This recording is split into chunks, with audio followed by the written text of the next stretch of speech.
For years now, people have whispered the same question in lowered voices, like it was something dangerous to say out loud. Who are Archie and Lilibet really? And why has everything around them felt so strangely incomplete? These weren't loud accusations at first, they were quiet pauses, side glances, moments where the story didn't quite line up. But no one dared push too hard. And Buckingham Palace, true to form, did what it always does when things feel uncomfortable. It said nothing, absolute silence, but that silence didn't make the questions disappear. It made them heavier. Inside the palace walls, those questions stopped being background noise a long time ago. What started as public curiosity slowly crossed into something far more serious. Risk. According to sources who understand how the institution actually works, the issues surrounding Archie and Lilibet reached a point where it could no longer be brushed aside as gossip or internet chatter. The monarchy itself began quietly reviewing its own future. Not emotionally, not dramatically, clinically, legally. Because when the crown feels uncertain about succession, that uncertainty becomes existential. Deep within Buckingham Palace, there are documents the public is never meant to see. Papers that don't speak in feelings or headlines, but in consequences. One such document, a strictly confidential internal memorandum, circulated at the highest level. It was addressed directly to King Charles III and members of the Privy Council Committee responsible for matters of royal succession. And what was its subject? Not politics, not money, not even scandal in the tabloid sense. It was the births of Archie and Lilibet. The memo didn't accuse anyone. It didn't scream conspiracy. That's what made it so chilling. Instead, it calmly assessed concerns. Concerns about legitimacy. Concerns about succession law. Concerns about reputational damage to the monarchy if these questions continued to go unanswered. That alone tells you everything. The palace does not produce documents like this lightly. It does not involve the Privy Council unless something touches the very spine of the crown. And from the very beginning, the memo made one thing painfully clear. Even without proof of wrongdoing, persistent doubt itself had become a threat. Not a media problem. An institutional one. To understand how it ever reached this point, you have to go back to where it all began. May 2019.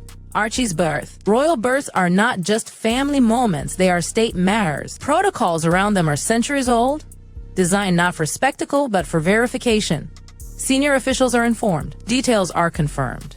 Announcements follow a rigid, familiar structure. That's how certainty is maintained. But Archie's birth quietly stepped outside that framework. The delivery happened privately at Portland Hospital. Details were scarce. Public verification was minimal. There was no dramatic moment, no immediate alarm bells. But within an institution built entirely on consistency, deviation is never invisible. When tradition breaks without explanation, it is noticed.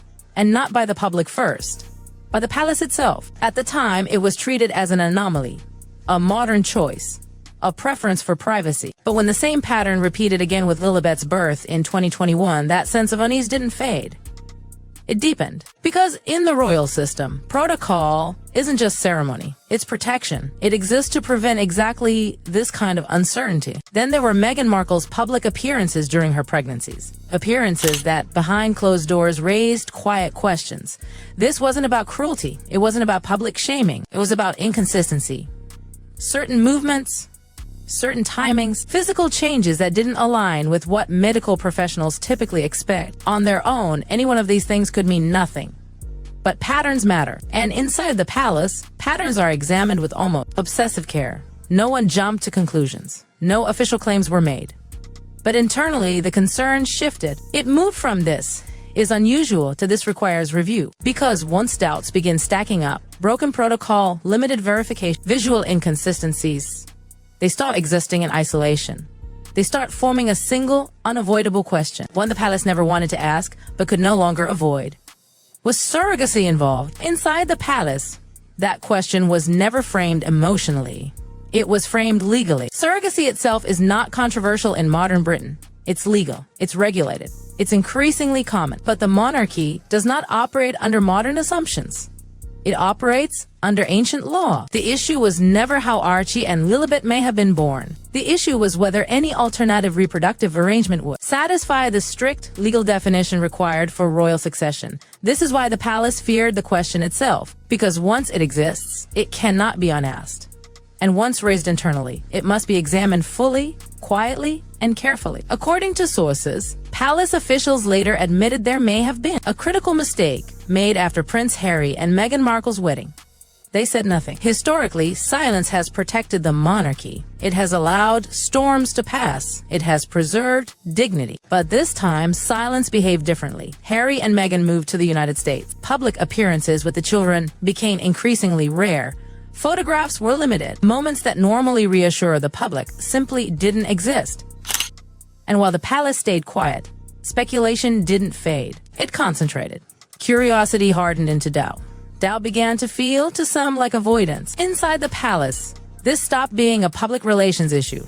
It became a risk management crisis, because when an institution built on continuity allows uncertainty to grow unchecked, the damage compounds. And palace officials could see that happening in real time. This is where the story stops being personal and starts becoming dangerous. The British line of succession is governed by the Succession to the Crown Act 2013, built on principles far older than the modern world. At its core is one requirement: an heir must be of the body, a direct biological descendant, born within a lawful royal marriage. For centuries, that definition was simple. The wife gave birth, the child was verified, the line continued. But modern reproductive science created a scenario the law never prepared for. Under UK surrogacy law, the woman who gives birth is the legal mother at birth, regardless of genetics. Parental orders can later transfer legal parenthood. But here's the fracture.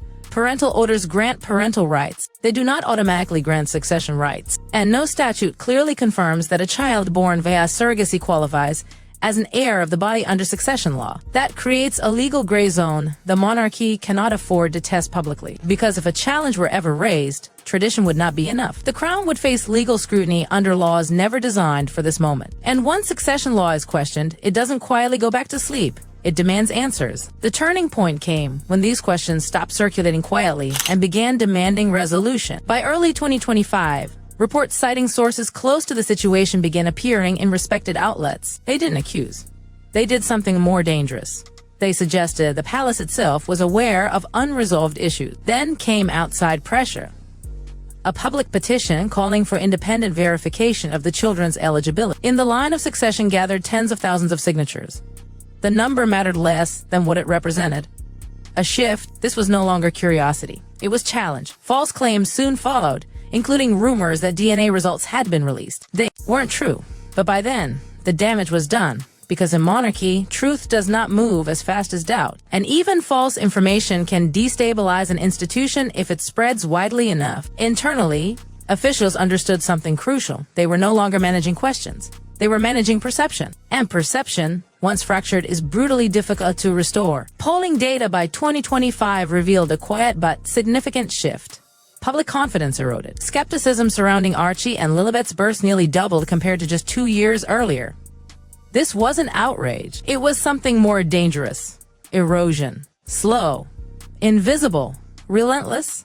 Internationally, the damage was just as real. Royal appearances abroad became overshadowed by questions of legitimacy. Media narratives framed the monarchy as secretive and divided.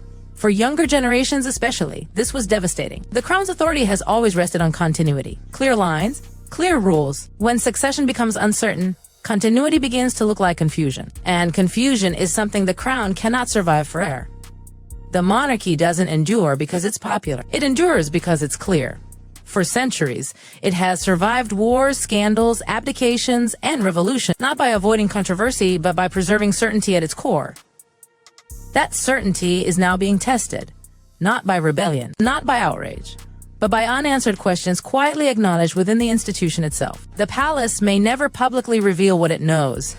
It may never confirm what it reviewed. It may never explain how close this came to becoming something far larger. But the existence of internal concern says everything. Monarchies don't fear rumors. They fear ambiguity. And ambiguity embedded in succession doesn't fade. It grows. The story of Archie and Lilibet is not finished.